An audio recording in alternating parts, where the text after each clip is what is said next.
For those of you who don't know, we are actually right now in the middle of morel mushroom season here in North Carolina. I have not found any in probably 3 or 4 years. They are very elusive in this area, a lot more prevalent as you go higher up in elevation, kind of more toward the mountains. But we don't get morels the same way that people out in the Midwest do, like at all. So, I'm gonna see if we can find some.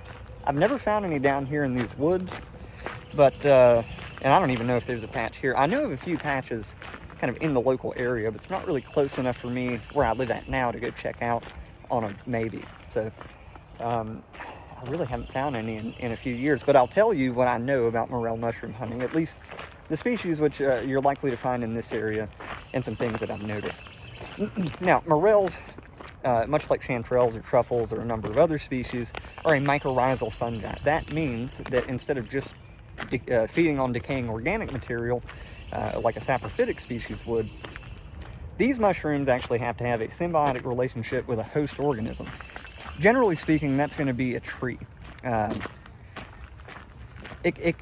pretty sure it could be just about any tree, but most of the time you're going to see these on like sweet gum. You're going to see them around tulip poplar.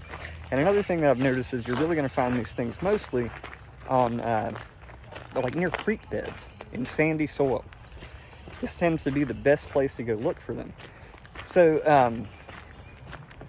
if you start looking kind of around creek beds and you start to figure out what trees to look for, you can maybe find you some morel mushrooms.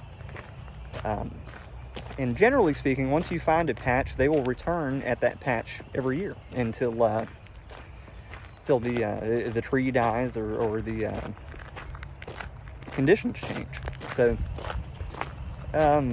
there's several trees that you can look for. I've noticed that they like sweet gum, they like tulip poplar. You can also find them in apple orchards and a number of other places. And everybody's got a different thing to say about how and where you can find these mushrooms. But I'm gonna get off of here and see if I can't find some. I don't have a whole lot of confidence that I do. And typically that when you find these here in this area, they're gonna be the yellow morels. They're gonna be Morchella americana.